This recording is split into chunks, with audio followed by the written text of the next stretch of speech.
Guys, any doubts? Last lecture notes? Last lecture we completed preparation part.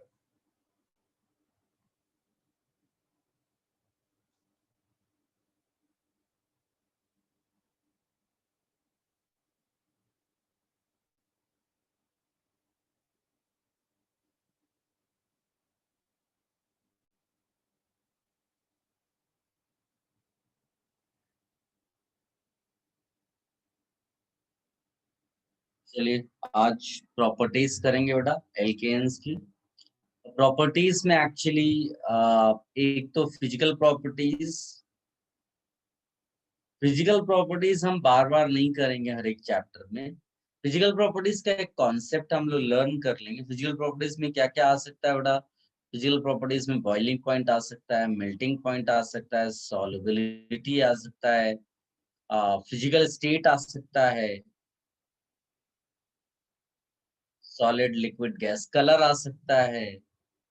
ठीक है, ये सब डेंसिटी आ सकता है, ये सब आपका फिजिकल प्रॉपर्टीज का पार्ट है। ठीक है, और दूसरा केमिकल प्रॉपर्टीज का मतलब केवल केमिकल रिएक्शन से है। ठीक है, केमिकल प्रॉपर्टीज का मतलब यहाँ पर बॉन्ड ब्रेकिंग होगा एक्चुअली, तो वो केमिकल रिएक्शन से रिलेटेड। तो हमें मेनली एक्चुअली केमिकल प्रॉपर्टीज पढ़नी है एक चैप्टर में। अच्छा, फिजिकल प्रॉपर्टीज के लिए जो मोस्ट इम्पोर्टेंट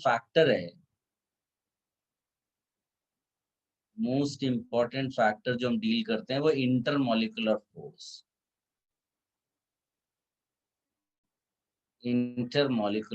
और इंटरमॉलिक्यूलर फोर्स आपने केमिकल बॉन्डिंग में पढ़ रखा है।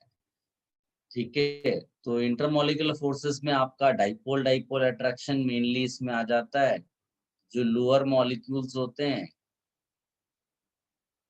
नहीं तो London dispersion forces.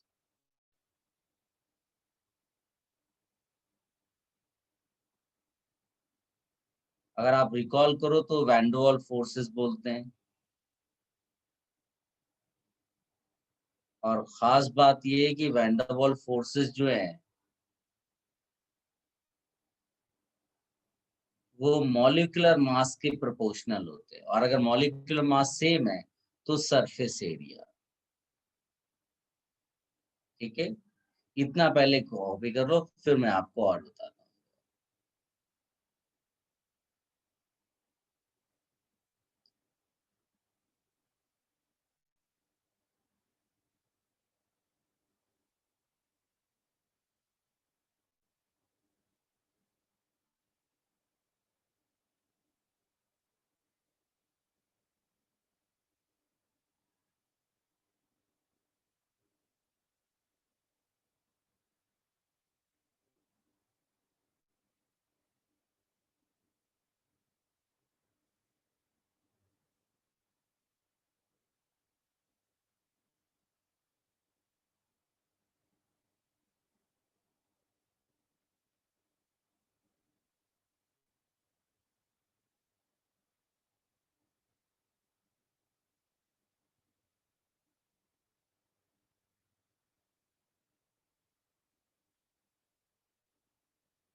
So what you have written below Wonderwall? Van der Waals force proportional to बेटा मोलर मास है, मॉलिक्यूलर मास। और अगर वो सेम हुआ then proportional to surface area.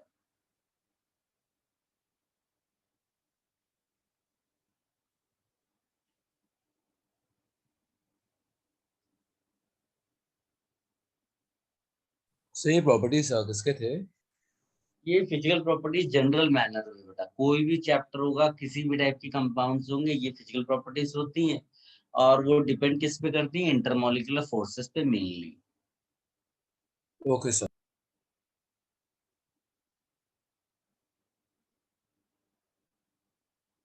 Should I remove this page? Sir please. 1 minute. Wait.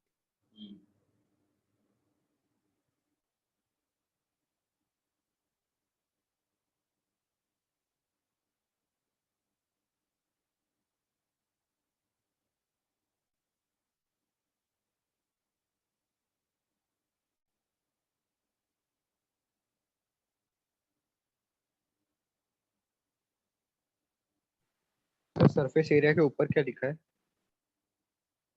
Surface area molecular mass.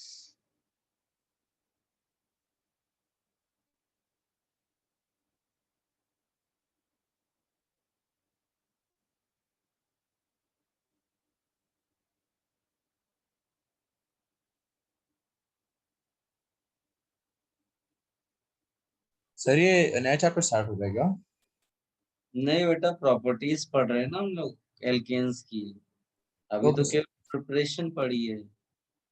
Yes sir, yes sir.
तो chemical properties में सिर्फ bond breaking और bond formation ही आता है ना?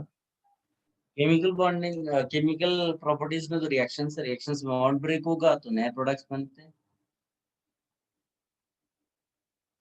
Should I remove this now?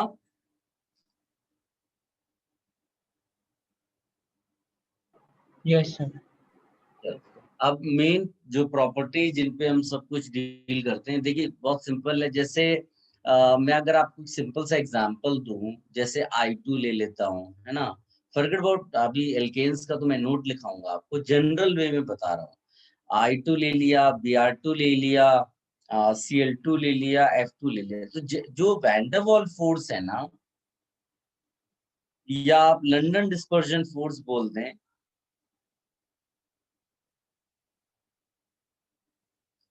ये basically non polar molecules के लिए है, mainly for non polar molecules. तो जो ऑर्गेनिक कंपाउंड्स होते हैं, ऑर्गेनिक मॉलिक्यूल्स होते हैं, उनको हम लोग जनरली नॉन पोलर की कैटेगरी में रखते हैं। ऐसा नहीं है कि उसमें पोलर मॉलिक्यूल्स नहीं है, लेकिन जब एक फैमिली होती है ना, तो उसमें लोअर मेंबर्स में पोलैरिटी काउंट होती है, लेकिन हायर मेंबर्स में क्या हो जाता है बेटा। जैसे मान लीजिए आपने मिथेनॉल से शुरू किया और बहुत बड़े कंपाउंड एल्कोहल में, तो अब उसमें जब आर पार्ट बढ़ जाएगा, आर पार्ट होता क्या है, कार्बन हाइड्रोजन, और कार्बन हाइड्रोजन का जो इलेक्ट्रोनेगेटिव डिफरेंस होता है बहुत कम होता है। तो ये ऑलमोस्ट नॉन पोलर हो गया। हम लोग इसीलिए यहाँ पर लिखते हैं मेनली फॉर नॉन पोलर, और इसके लिए आपको केवल मॉलिक्यूलर मास देखना है। तो जो लोअर मेंबर्स होंगे उनमें मॉलिक्यूलर मास कम होगा, वैन डर वाल फोर्स कम होगा। तो जो फिजिकल स्टेट है, क्योंकि अगर मॉलिक्यूल अट्रैक्ट ही नहीं करेंगे आपस में, तो वो गैस की फॉर्म में एग्जिस्ट करेंगे। तो जो लोअर मेंबर्स होते हैं वो यूजुअली गैस होते हैं। उसका बेस्ट एग्जांपल इनऑर्गेनिक केमिस्ट्री से आपको मिलेगा। F2 तुम्हारा गैस फॉर्म में रहता है, Cl2 गैस फॉर्म में रहता है, Br2 लिक्विड फॉर्म में रहता है, I2 सॉलिड। तो ये सबके सब आप किसके बेसिस पे एक्सप्लेन कर सकते हैं, मॉलिक्यूलर मास पे। तो मॉलिक्यूलर मास जितना ज्यादा होगा, उतना वैन डर वाल फोर्स, लंदन डिस्पर्जन फोर्स ज्यादा होगा, उतना उसका फिजिकल स्टेट की तरफ मूव कर जाएगा बेटा, सॉलिड की तरफ। सबको क्लियर है ये चीज? किसी को कोई कंफ्यूजन है बेटा? Sir, could you repeat? मैंने केवल इतना बोला है बेटा कि लंदन डिस्पर्जन फोर्सेस जो है वो मॉलिक्यूलर मास पर डिपेंड करते हैं। मॉलिक्यूलर मास जितना ज्यादा होगा, लंदन डिस्पर्जन फोर्सेस ज्यादा होंगे। इसका मतलब मॉलिक्यूल मॉलिक्यूल आपस में एक दूसरे को अट्रैक्ट ज्यादा करेंगे, और जब ज्यादा अट्रैक्ट करेंगे तो वो टुवर्ड्स सॉलिड कहलाता है। तो I2 का मॉलिक्यूलर मास रिलेटिवली अगर कंपेयर करें तो सबसे ज्यादा है। तो अगर आपसे पूछा जाएगा ये एक्सप्लेन करने के लिए कि F2 गैस है और I2 सॉलिड है, व्हाई, तो your answer should be London dispersion.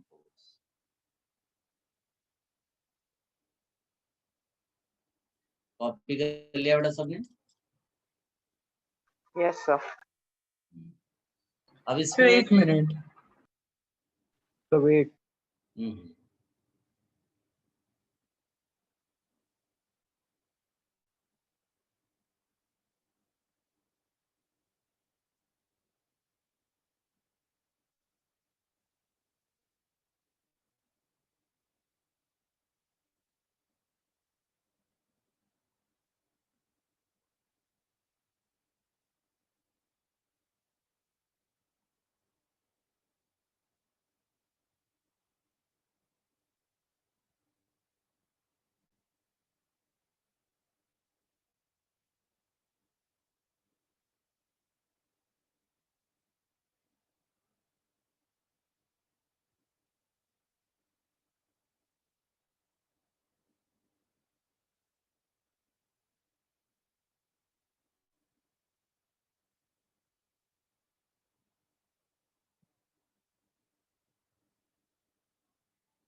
देखिए अब एक बॉइलिंग पॉइंट, तो जो बॉइलिंग पॉइंट है वो मैंने क्या बोला आपको कि बॉइलिंग पॉइंट मॉलिक्यूल्स के बीच के अट्रैक्शन पे डिपेंड करता है। जितना ये मॉलिक्यूल के बीच का फोर्स ऑफ अट्रैक्शन ज्यादा होगा, उतना आपको ज्यादा टेम्परेचर लगेगा इसको बॉईल करने में। ठीक है, तो अब अगेन ये क्या चीज है बेटा? इंटरमॉलिक्यूलर फोर्स, है ना? तो इसीलिए जो लोअर मेंबर्स होते हैं उनके लिए आप बॉइलिंग पॉइंट देखते हो, तो बॉइलिंग पॉइंट क्योंकि इंटरमॉलिक्यूलर फोर्स पे लोअर मेंबर्स के लिए बॉइलिंग पॉइंट कम होता है, तो इंटरमॉलिक्यूलर फोर्स कम होगा तो लोअर मेंबर्स के लिए हम बोलेंगे बॉइलिंग पॉइंट कम है। अभी जैसे एग्जांपल इस पे ले लेते हैं, एक तुम्हें एग्जांपल देते हैं। ये दिस इज नॉर्मल पेंटेन, और एक एग्जांपल लेते हैं ये, इसको बोल रहे हैं आइसोपेंटेन, और एक ले लेते हैं ये, इसको बोलते हैं नियोपेंटेन। अब मैं आपको डेटा देता हूँ। इसका बॉइलिंग पॉइंट जो है करीब करीब 36.1 डिग्री सेल्सियस है। इसका बॉइलिंग पॉइंट है 27.85 डिग्री सेल्सियस। इसका बॉइलिंग पॉइंट है 9.5 डिग्री सेल्सियस। अब आप सोचिए इन तीनों का मॉलिक्यूलर मास क्या है बेटा? The same. same. सेम है। तो van der Waals force directly proportional to molecular mass है। ठीक है, तो अगर van der Waals force molecular mass के प्रोपोर्शनल है तो कायदे से सब में सेम होना चाहिए। लेकिन मैंने दोबारा क्या लिखा है कि वैन डर वाल्स फोर्स अगर मॉलिक्यूलर मास सेम है तो किस पे डिपेंड करता है बेटा? Surface area.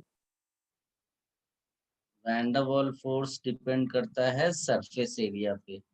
अब सरफेस एरिया याद रखना कि जितना स्फेरिकल होगा ना उतना सरफेस एरिया कम हो जाता है। तो सबसे कम इंटरमॉलिक्यूलर फोर्स किसका हो जाएगा बेटा? लास्ट वाले का। इंटरमॉलिक्यूलर फोर्स कम है इसीलिए तो उसका बॉइलिंग पॉइंट कम है, जो डेटा में दिखाई दे रहा है। ठीक है, तो बॉइलिंग पॉइंट किस पर डिपेंड कर रहा है बेटा? Inter molecular force. और इंटरमॉलिक्यूलर फोर्स मेनली किसके प्रोपोर्शनल है? मॉलिक्यूलर मास के। ठीक है, और ये अगर ज्यादा हो जाएगा तो बॉइलिंग पॉइंट इंक्रीज करेगा। ये भी थोड़ा बहुत कॉपी कर लो बेटा।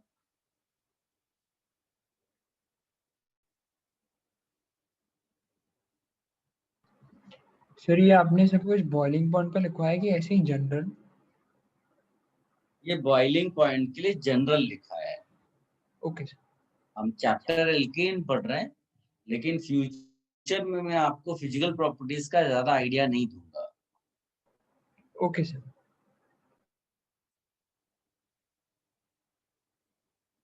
Sir,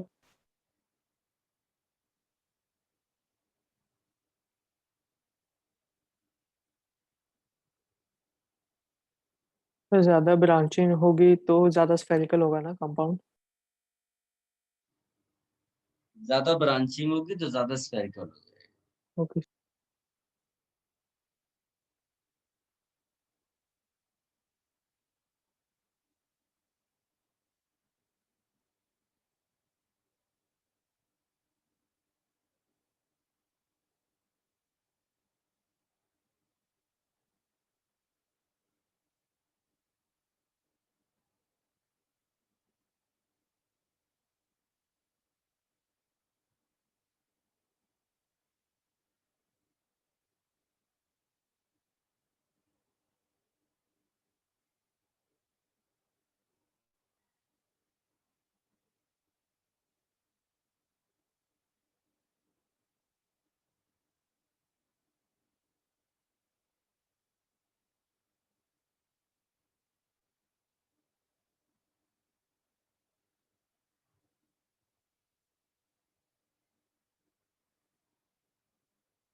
हो गया? Sir, एक 1 minute. minute, sir.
Sir done.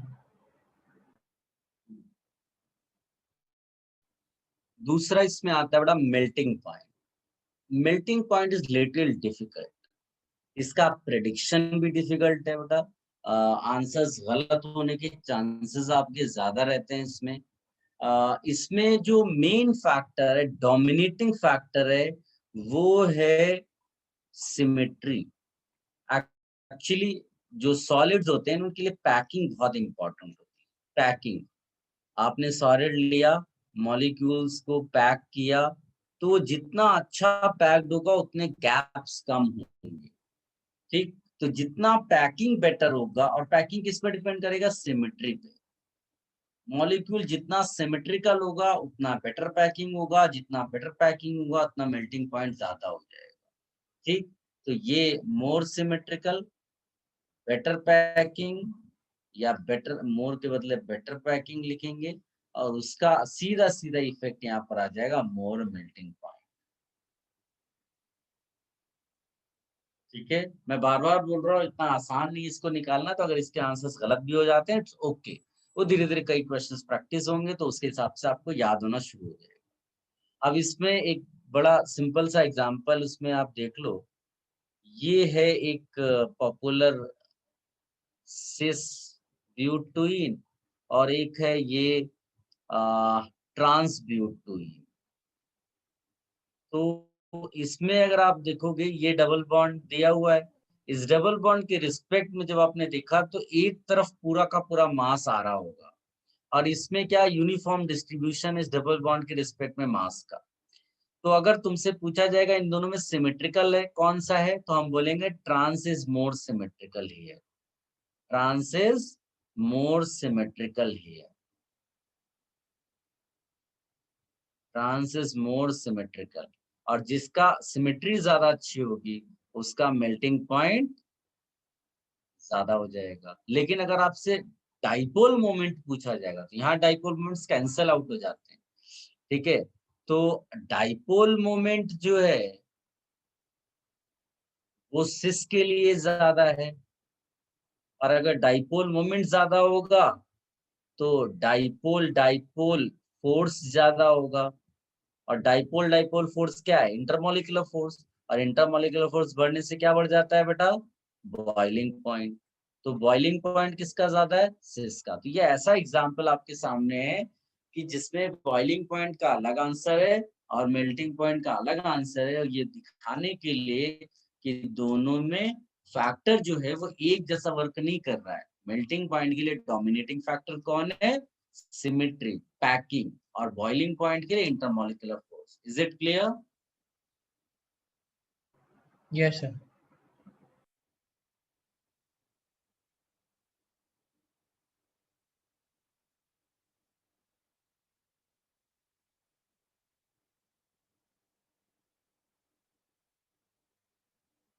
Sir आपने वो क्या लिखा है मेल्टिंग पॉइंट के नीचे मोर के बाद?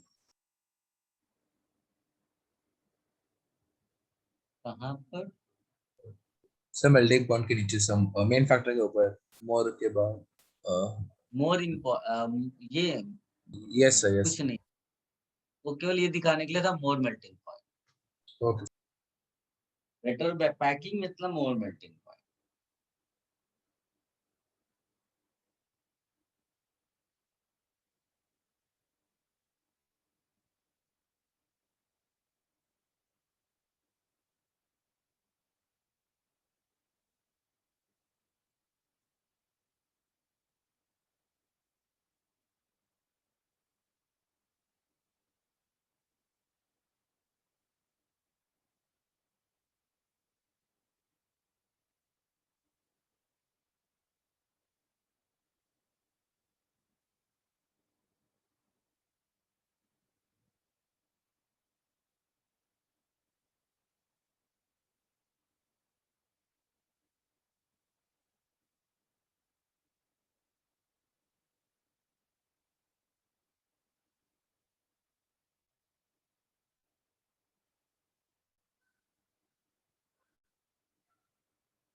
Should I remove this?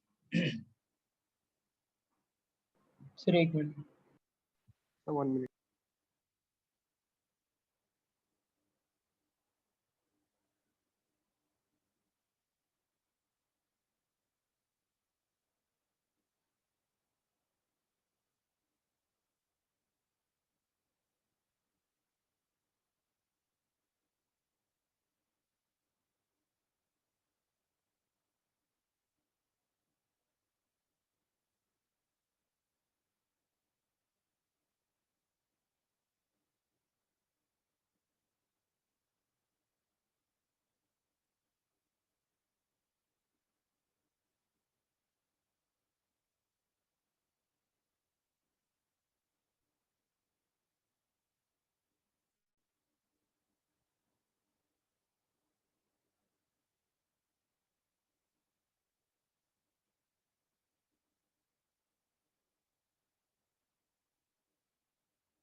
Done. चल अब हम लोग एल्केन्स के बारे में नोट्स लिखते हैं। तो पहला पॉइंट लिखिएगा बेटा, एल्केन्स के लिए हम लोग फिजिकल प्रॉपर्टीज लिखेंगे। अब अभी तक हम जनरल वे में डील कर रहे थे। लिखिएगा first point, C1 to C4 are all gases. C1 to C4 are all gases. C5 to C17 are all liquids.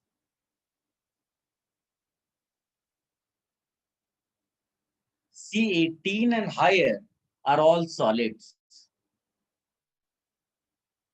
So can I repeat?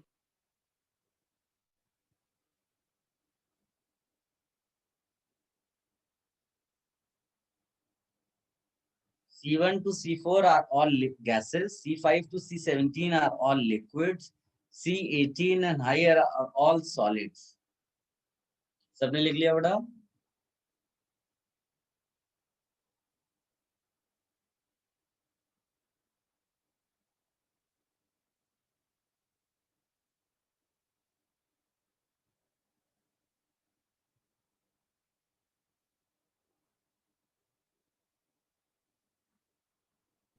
Yes, sir. फिर लिखिएगा पॉइंट नंबर 2 में,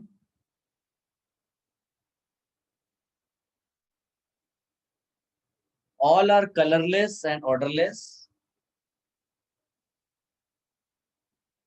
Colorless and odorless. Next point.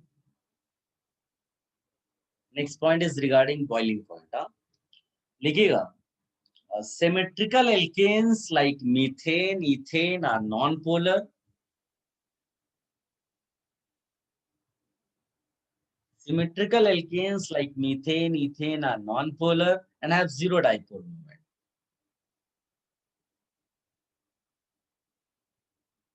While unsymmetrical alkanes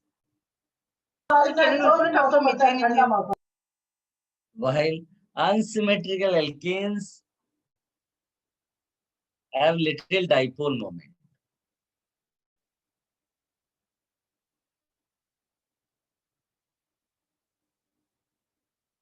But intermolecular forces in alkane are weak. Bracket में लिख देना weak van der Waals forces.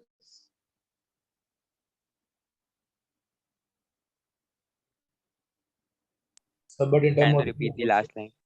Intermolecular forces in alkanes are weak. Intermolecular forces in alkanes are weak. Bracket weak van der Waals forces.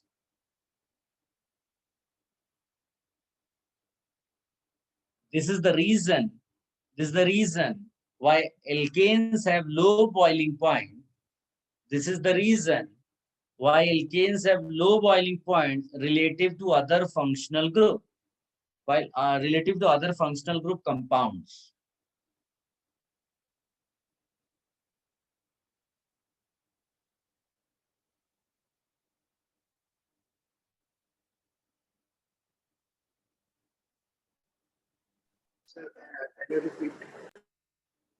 This is the reason why alkanes have low boiling point relative to other functional group compounds with similar molecular mass.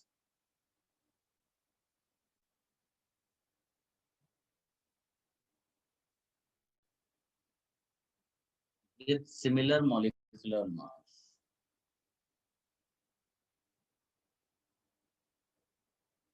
यहाँ तक लिख लिया बड़ा सबने?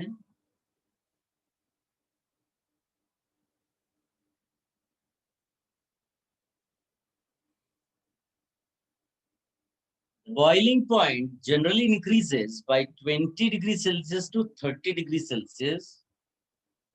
Boiling point generally increases by 20 to 30 degrees Celsius for each CH2.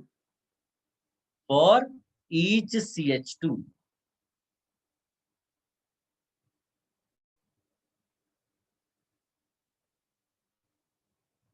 ये alkanes के लिए बोल रहे हो ना? एल्केन्स में different alkane just family like a family, उसमें अलग अलग मेंबर्स जो होंगे उनमें CH2 का डिफरेंस आता है. तो एक CH2 जैसे ही बढ़ता है तो उसमें बोल रहा है वो 20 से 30 degree Celsius boiling point increase कर जाता है. ठीक है, रीजन बड़ा सिंपल है, मॉलिक्यूलर मास बढ़ जाता है. ठीक है बेटा, चलिए नेक्स्ट पॉइंट लिखिएगा, that is regarding melting point.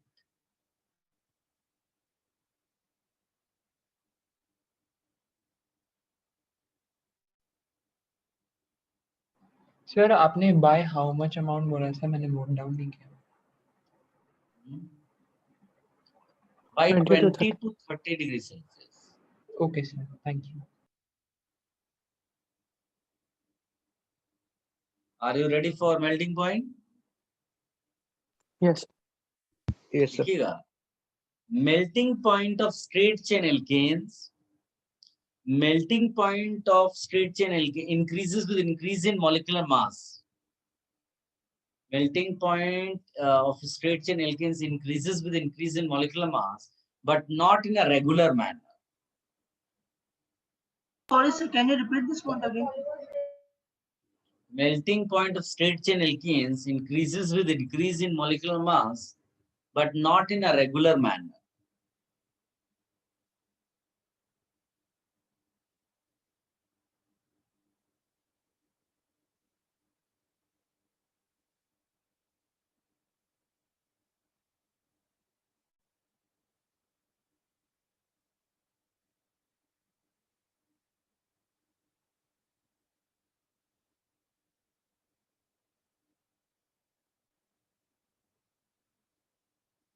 लिया? Can you repeat the point after molecular mass? Molecular mass, but not in a regular manner.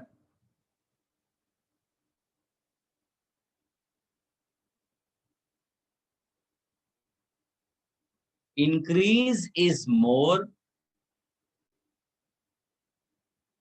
Increase is more.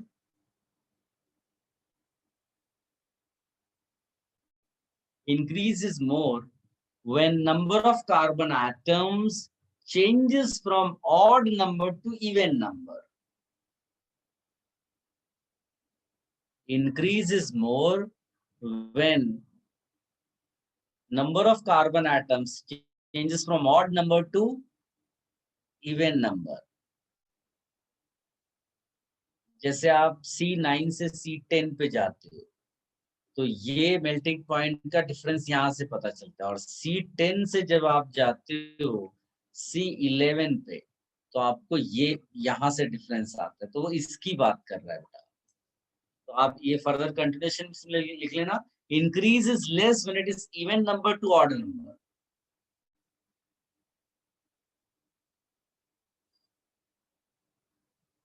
So increases less.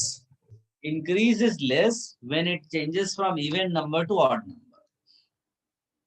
तो वो ये कह रहा है मॉलिक्यूलर मास इंक्रीज तो हो रहा है क्योंकि मॉलिक्यूलर मास कह रहा हूँ, मेल्टिंग पॉइंट इंक्रीज तो हो रहा है क्योंकि मॉलिक्यूलर मास बढ़ रहा है, लेकिन वो इंक्रीज जो है वो रेगुलर मैनर में नहीं है.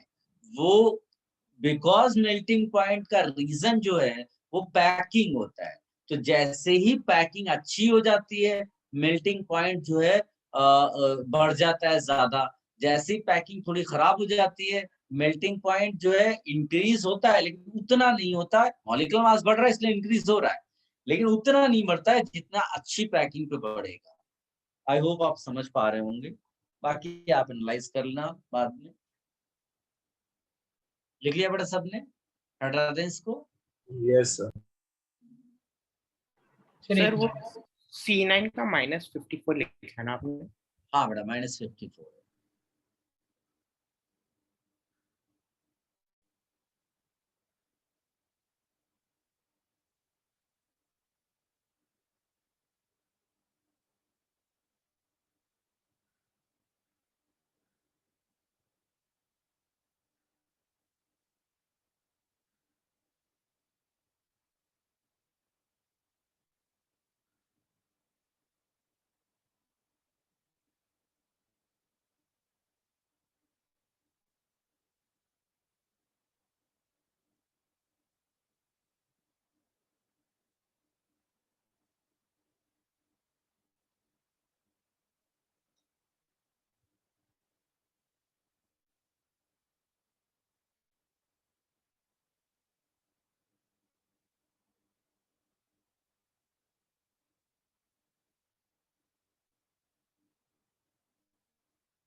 Sir done.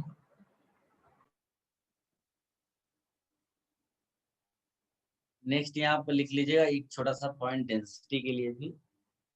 Density increases with increase in molecular mass. Density increases with increase in molecular mass, but reaches to a limiting value. But reaches to a limiting value of 0.8 gram per ml. Sir can you please So repeat? point.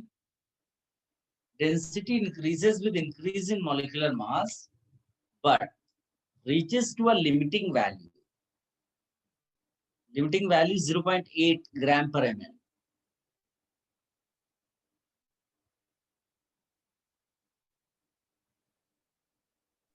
So can you repeat the value? 0.8 beta. 0.8.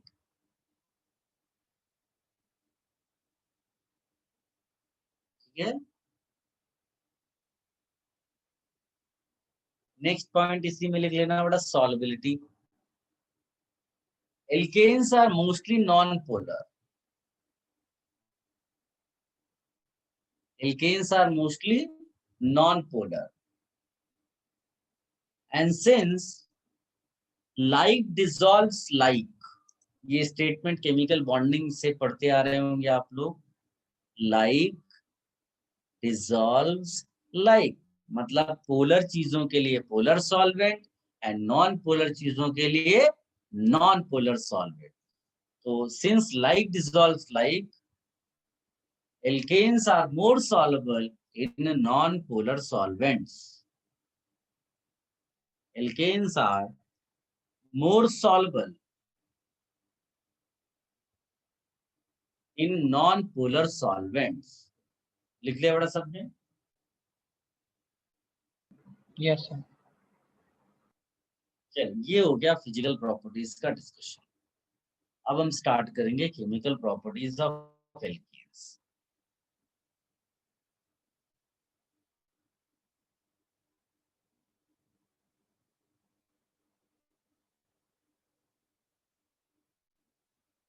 देखिए सबसे important चीज है, पहले तो अगर तुम किसी भी एल्केन का एग्जांपल चूज कर लो, जैसे मीथेन हो गया, इथेन हो गया, इन सब की खास बात क्या होती है कि इनमें जो बॉन्ड्स है, चाहे वो CH बॉन्ड है, CC बॉन्ड है, ये ऑलमोस्ट नॉन पोलर है।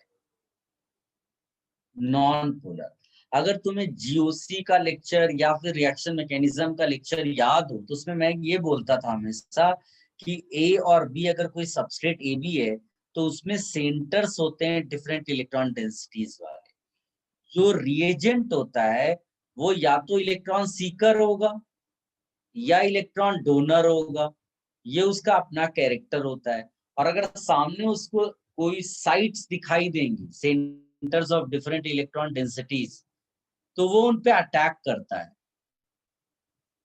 लेकिन अगर मान लीजिए सामने सेंटर्स ही प्रेजेंट नहीं है, तो अटैक फिजिबल हो पाएगा क्या? नहीं हो पाएगा।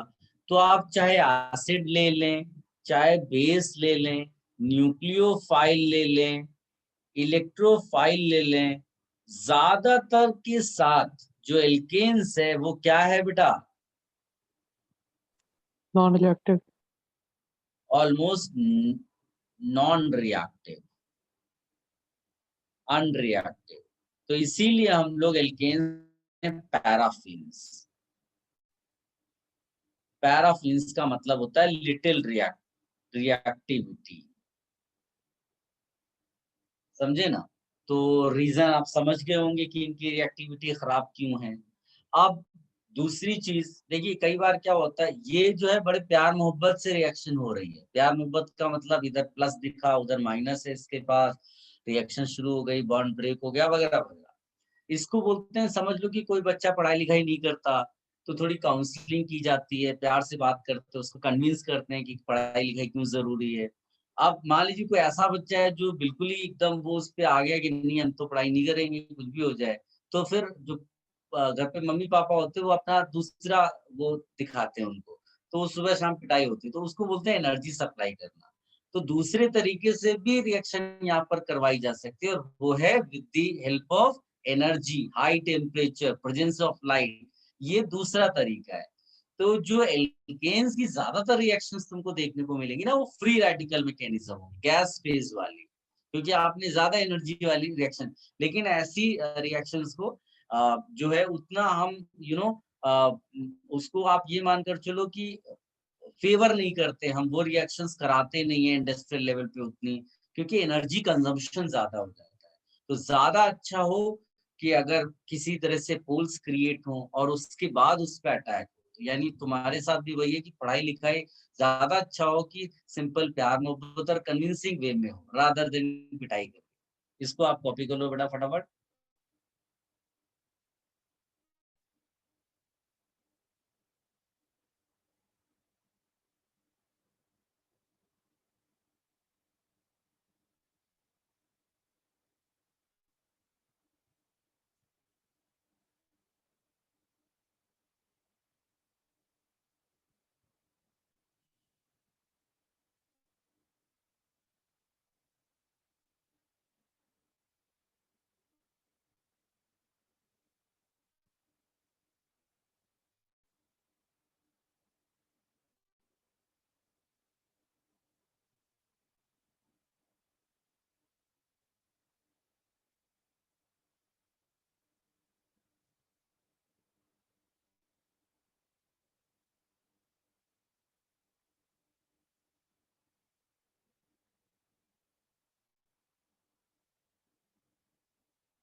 वो आपने सेंटर्स ऑफ डिफरेंट इलेक्ट्रॉन उसके बाद क्या लिखा?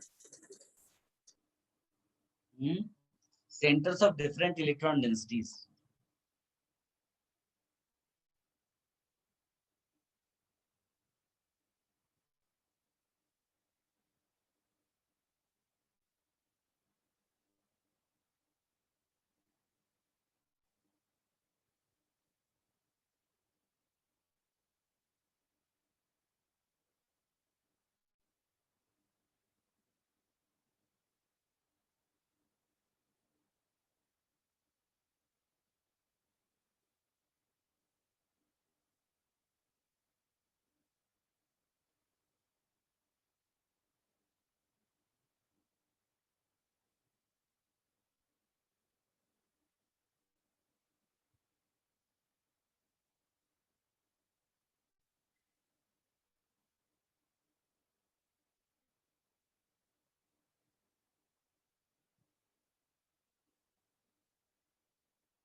सर आपने वो पैराफिन की डबल एफ और उसके बाद क्या सर? पैराफिन्स का मतलब लिटिल रिएक्टिव। Okay sir.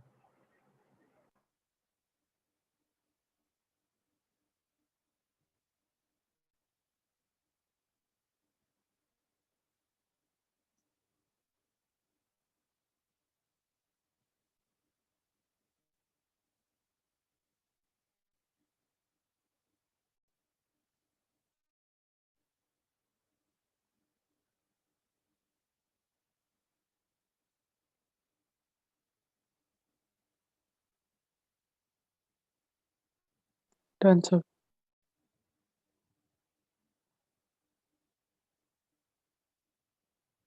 इसमें एक्चुअली रिएक्शंस तो कई सारी हैं, लेकिन आप मान कर चलिए कि 99% जो रिएक्शन एग्जाम में आती है वो है हेलोजिनेशन ऑफ एल्केन्स। ठीक है, तो अपना मेन फोकस उसी पे है। उसके बाद बाकी रिएक्शंस लिख लेंगे, बट वो एग्जाम्स में आती नहीं। तो हम लोग यहाँ पर जो स्टार्ट कर रहे हैं वो है halogenation of alkanes. Halogenation of alkanes. Halogenation of alkanes में पहली चीज है कि ये फ्री रेडिकल मैकेनिज्म है। Free radical mechanism, gas phase reaction है, प्रेजेंस ऑफ लाइट आप लिख सकते हो, जिसको वो रिप्रेजेंट करेगा एच न्यू से। एच न्यू लिखा मतलब प्रेजेंस ऑफ लाइट, या फिर वो हाई टेम्परेचर लिख कर देगा। दोनों केसेस में ये पॉसिबल है। ठीक है बेटा, अब इसमें रिएक्शन एक सिंपल से लिख देते हैं कि CH4 लिया, उसमें आपने X2 ले लिया। X2 में मेनली हम यहाँ लिखते हैं Cl2 एंड Br2।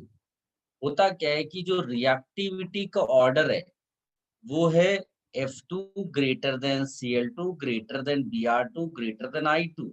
ये जो F2 होता है वो बहुत ज्यादा रिएक्टिव है, तो ये आप हाईलाइट कर लेना कि ये कंट्रोलिंग इज डिफिकल्ट, इसीलिए we do not use fluorination. अब I2 इज लीस्ट रिएक्टिव, इतना कम रिएक्टिव है कि परसेंटेज यील्ड उसका बहुत खराब होता है। तो ये दोनों फायदेमंद नहीं है, तो मेनली हम हेलोजिनेशन में क्या यूज करते हैं बेटा, Cl2 एंड Br2। अब इसमें क्या होगा कि एक H हटाकर एक आप X लगा दो, इसको बोलते हैं मोनो सब्स्टिट्यूशन। मोनो या फिर इसको सब्स्टिट्यूशन तो ठीक है, इसको आप ऐसा लिखो नाम के साथ, तो इसको लिखेंगे मोनो हेलो डेरिवेटिव। किसका? Derivative of methane plus CH2X2, मतलब 2H हटाकर 2X आ सकता है, इसको क्या बोलेंगे बेटा, डाई हेलो डेरिवेटिव। इसी तरह से आपका CHX3 पॉसिबल है और CX4 पॉसिबल है।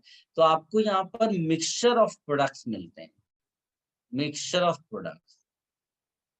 ठीक है, ये आप लिख लो बेटा। सर मिक्सचर इसलिए मिलता है क्योंकि ये कंट्रोल रिएक्शन नहीं है।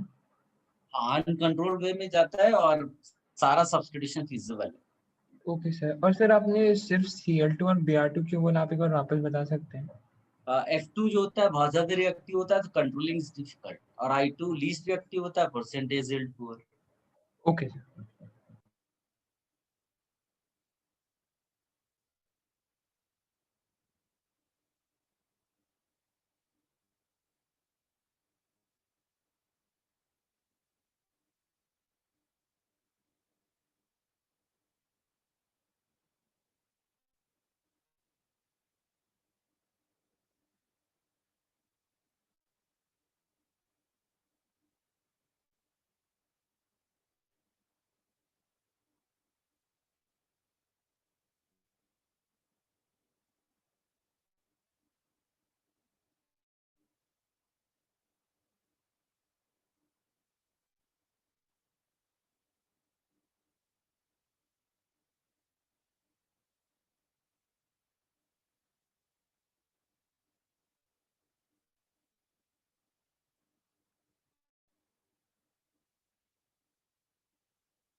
सर हमें मिक्सचर ऑफ प्रोडक्ट्स क्यों मिलते हैं? सर मिक्सचर ऑफ प्रोडक्ट्स क्यों मिलते हैं? मिक्सचर ऑफ प्रोडक्ट्स मिलता है ना, 4 प्रोडक्ट्स मिल रहे हैं, मिक्सचर ऑफ प्रोडक्ट्स।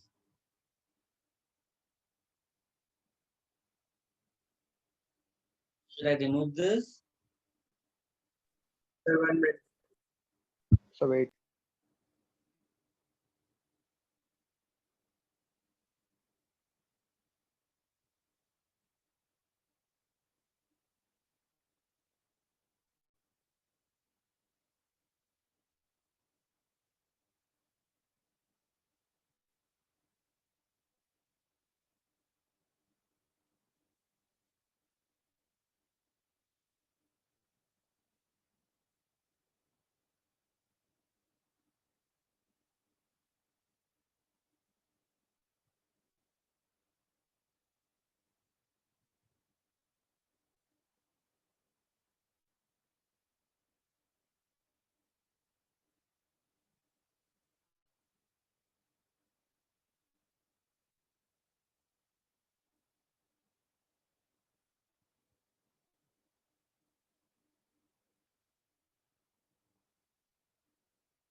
सर ये मिक्सचर ऑफ प्रोडक्ट से कौन सा मेजर होगा माइनर होगा वैसा बता नहीं सकते?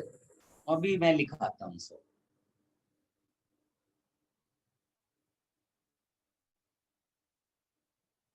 कॉपी कर लिया सबने?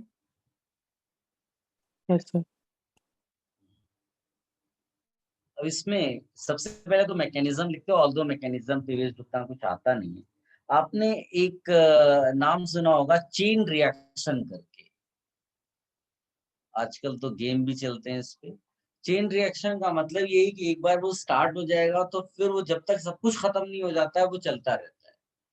तो इसमें क्या होता है कि जो फ्री रेडिकल मैकेनिज्म्स होते हैं उसमें यूजुअली एक बार अगर सिस्टम में फ्री रेडिकल आ गया तो वो कंटिन्यूअसली दूसरे मॉलिक्यूल्स को फ्री रेडिकल में कन्वर्ट करता रहता है और प्रोसेस कंटिन्यूअसली चलता रहता है।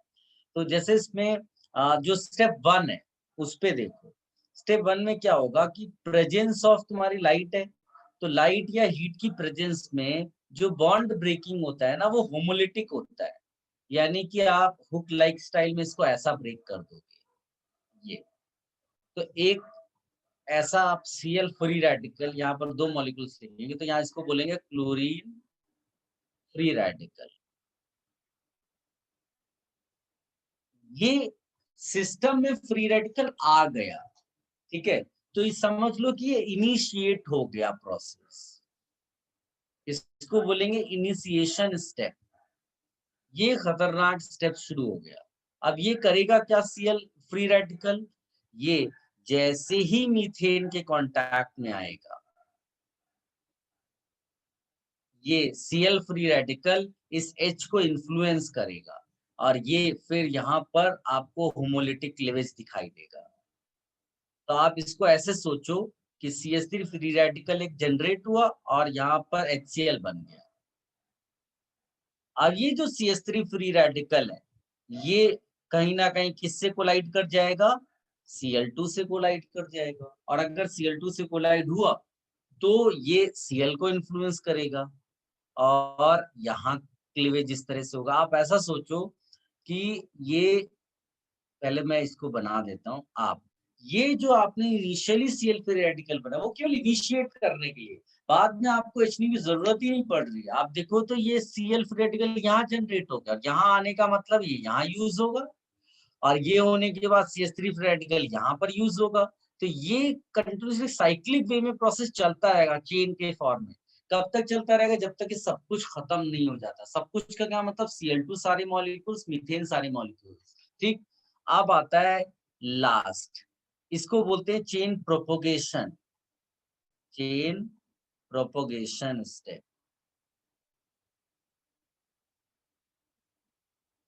Chain propagation step. स्टेप 3 को हम बोलेंगे termination, termination step. Termination step का मतलब ये है कि एक दो कोई फ्री रेडिकल बच गया तो वो आपस में फिर कपलिंग कर लेते हैं। टर्मिनेशन का मतलब तो उसके बाद प्रोसेस नहीं होगा, Cl फ्री रेडिकल मिले, Cl2 बन गया, CH3 फ्री रेडिकल मिल गए, इथेन बन गया। तो ये एक कपलिंग टाइप में प्रोसेस हो गया कि आप रिएक्शन स्टॉप हो गए। जबकि प्रोपगेशन में क्या हो रहा है, every step gives you a free radical. तो ये वहां प्रॉब्लम है, यहाँ नहीं। तो टर्मिनेशन स्टेप रिएक्शन खत्म हो जाता है। ये मैंने आपको CH3Cl का फॉर्मेशन दिखाया है। अब इसी तरह से जब CH3Cl पार्टिसिपेट करेगा रिएक्शन में इंस्टेड ऑफ CH4, तो वो CH2Cl2 बनाना शुरू कर देगा। तो ये कंटिन्यू रहेगा जब तक CCl4 नहीं बन जाता। ठीक है, इतना पहले कॉपी कर लो, फिर मैं एक दो नोट्स लिखाता हूँ।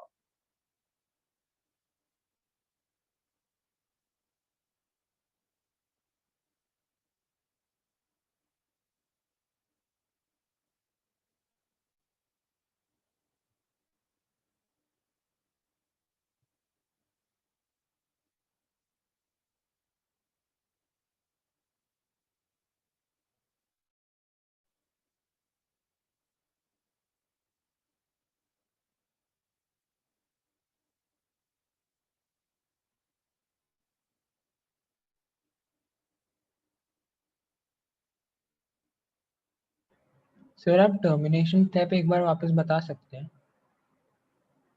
टर्मिनेशन स्टेप के बाद रिएक्शन रुक जाता है बेटा। Radicals come in contact with each other and they couple, ऐसा करके। सर क्योंकि वो टर्मिनेशन रिएक्शन का जो सेकंड स्टेप है ना सर, Cl फ्री रेडिकल जुड़ के Cl2 बनता है, वो टर्मिनेशन हो गया। वो हाँ सर, बट वो होता क्यों है?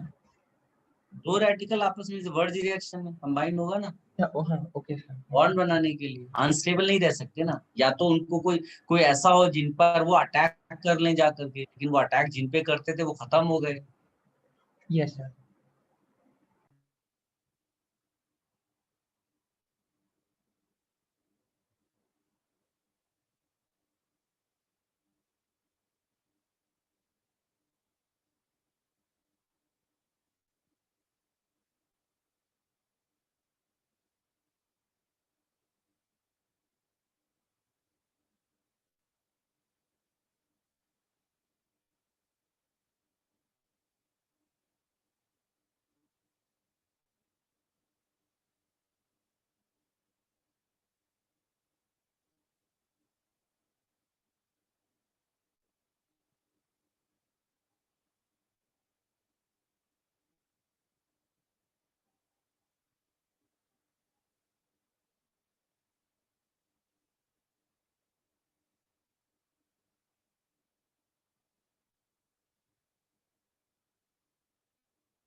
सर हम्म सर ईथेन तभी बनेगा जब हम प्रोसेस को बीच में टर्मिनेट कर देंगे। अगर बीच में नहीं करेंगे तो ईथेन नहीं बनेगा ना? ना ना बेटा, ये सब तो एक दो मॉलिक्यूल है ना, वो तो लैक्स ऑफ मॉलिक्यूल्स बन रहे हैं। ये तो एकाध है, ये तो ना है। मतलब ये खाली दिखाने के लिए कि प्रोसेस खत्म हो गया। ये कोई प्रोडक्ट तुम्हारा वहां नहीं दिखेगा। Okay sir.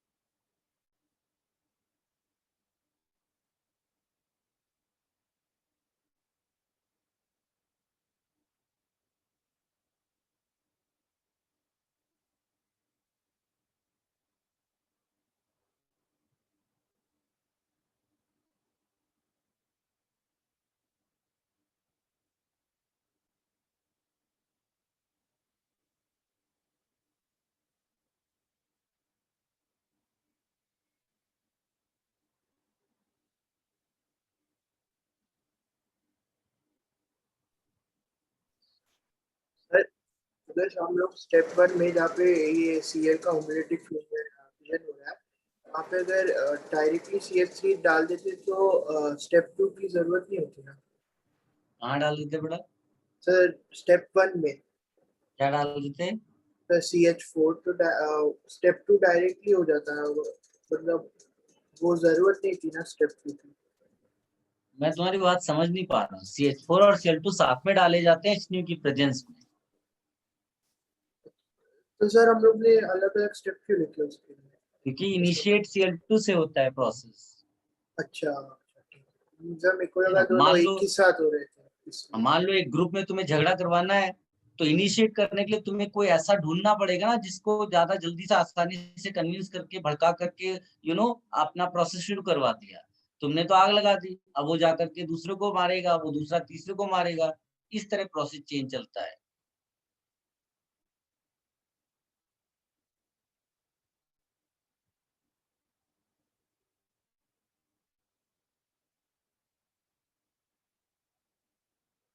तो ईथेन का यील्ड बहुत कम होगा ना? उसकी बात ही नहीं करते हैं, वो तो खाली टर्मिनेशन दिखाने के लिए। तुम काहे इतना इथेन के लिए इमोशनल हो रहे हो? जो प्रोडक्ट्स आप वहां लिखे हैं बस वही आपको बनाने हैं बेटा। अभी किसी ने पूछा था, मैं रिप्लाई भी दिया, and you are not listening.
Done, sir. Done? Yes, sir. इसमें बेटा पॉइंट लिखिए कुछ। फर्स्ट पॉइंट इसमें ऐड करिएगा। Since in methane chlorination,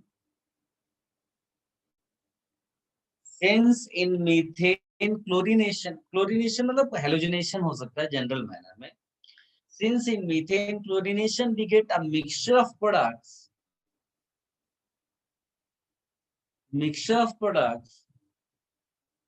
so if our goal is to prepare,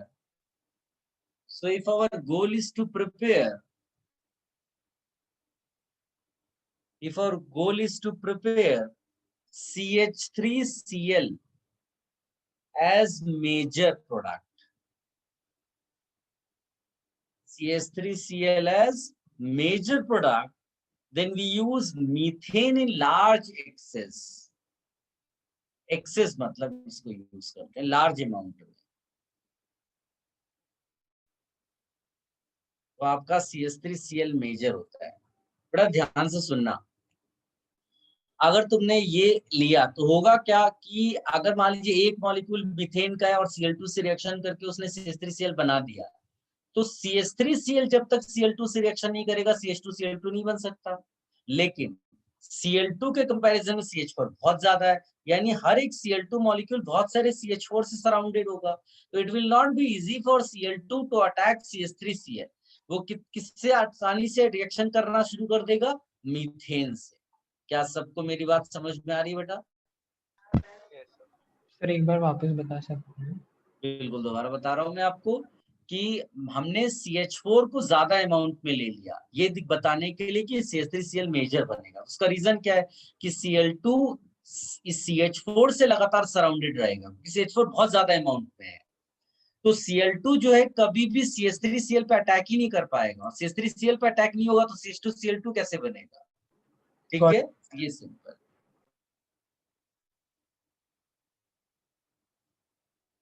next लिखिएगा यहाँ पर. But if our goal is to prepare,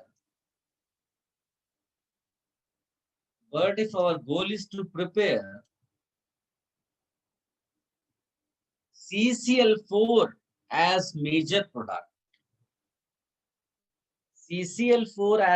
product, then we use Cl2 in excess.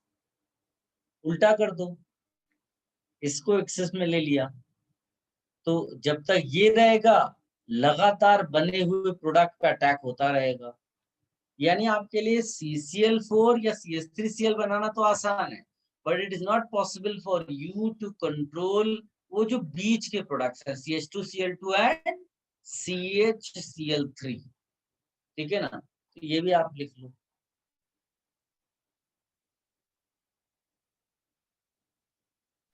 So can you repeat the last point?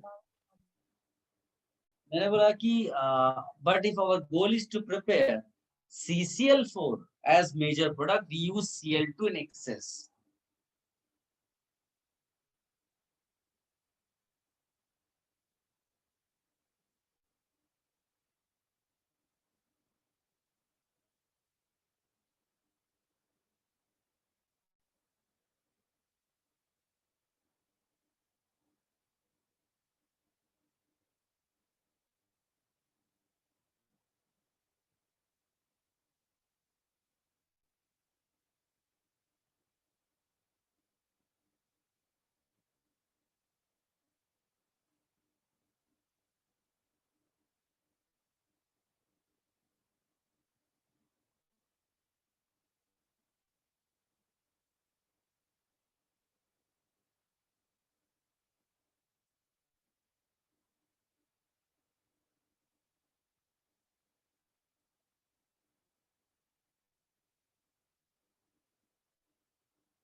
Done, sir.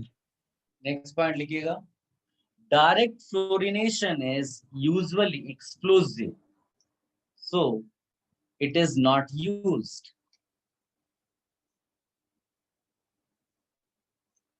Direct fluorination is explosive, so it is not used. आपने fluorination बोला? Fluorination बोला. Okay. F2. Next point लिखिएगा.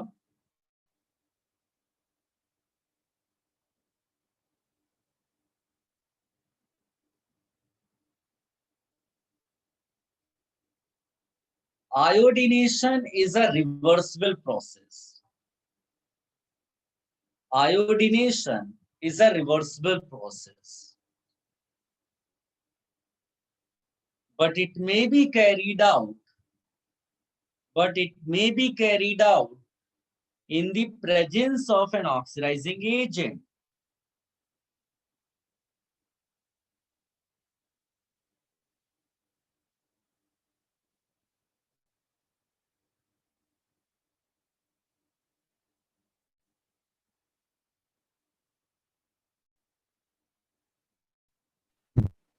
Like HiO3, क्या बोला?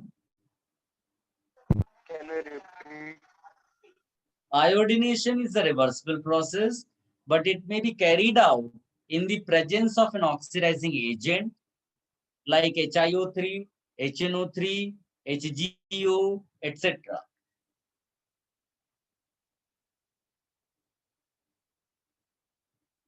So can you repeat from like?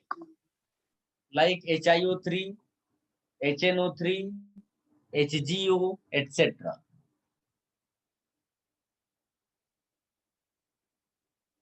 Oxidizing agent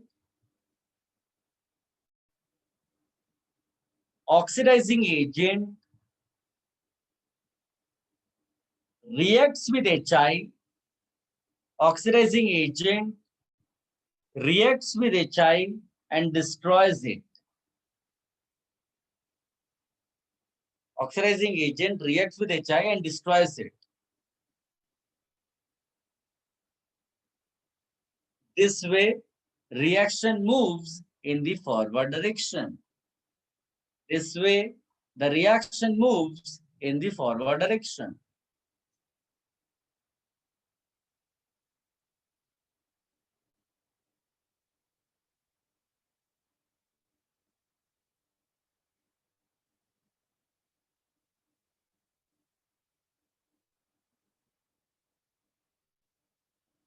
देखो, जो जैसे मान लीजिए आपने CH4 का रिएक्शन I2 के साथ कराया, अब इसमें क्या होता है, CH3I बन गया और साथ में HI।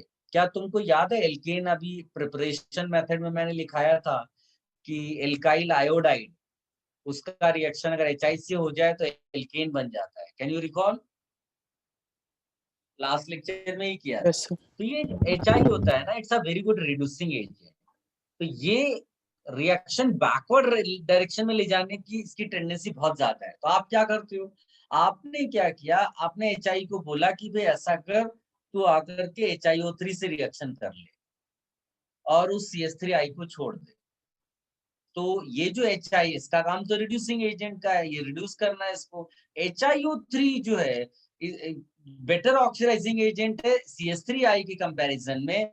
तो ये आपस में जब रिएक्शन कर लेते हैं तो वहीं पर ये HI फिनिश हो जाता है, यानी कि आपका ये प्रोडक्ट यहाँ से निकल गया। तो केमिकल इक्विलिब्रियम में हम क्या पढ़ते हैं, ले चाटेलियर प्रिंसिपल, कि अगर प्रोडक्ट कम हो गया तो reaction moves in the forward direction. So this way you explain the formation of methyl iodide. Is it clear? Yes, sir. इसको कॉपी कर लो बेटा।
Done, sir.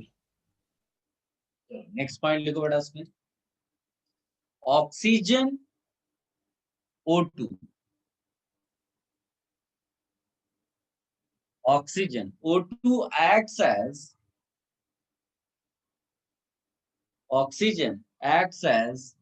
inhibitor.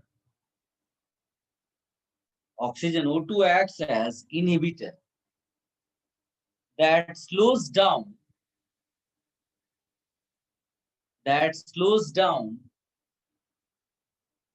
the halogenation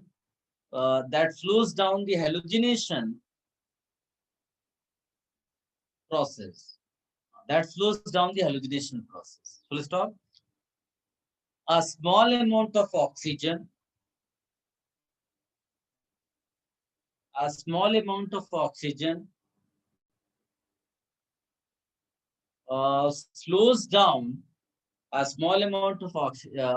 slows down the reaction for a period of time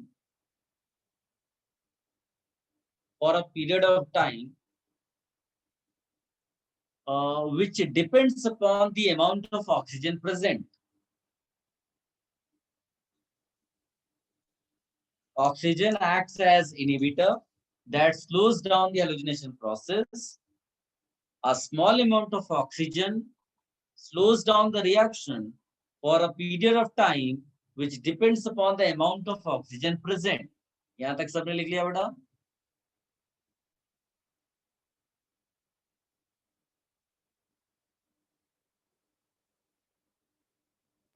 Yes. Yes, sir. After which reaction proceeds normally. Because of the presence of O2,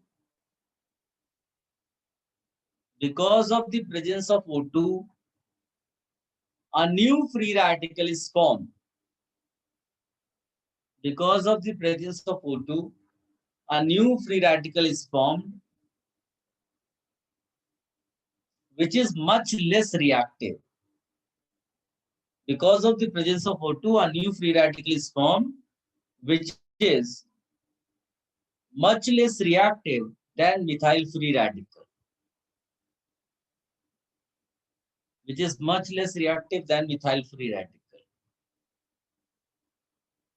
Once all oxygen molecules present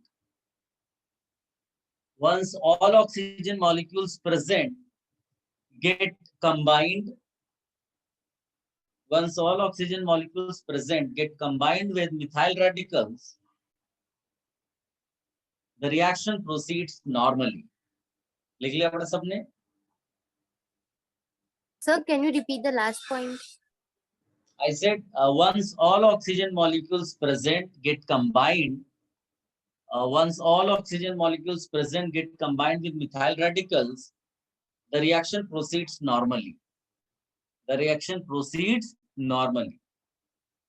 इसमें कुछ नहीं है बेटा, केवल इतना आपको add कर लेना है। एक मिथाइल फ्री रेडिकल है जो क्लोरीन के साथ रिएक्शन कर रहा था, लेकिन O2 की प्रेजेंस की वजह से वो O2 के साथ रिएक्शन करना शुरू कर देता है और ये एक नया फ्री रेडिकल मिल जाता है। ठीक है, बस इतना आप हाईलाइट कर लो। इसमें एक ही बार क्वेश्चन आया हुआ इससे रिलेटेड, इस पॉइंट से related, so I give this point. बाकी तो इसमें और कुछ नहीं है, इसको कॉपी करो।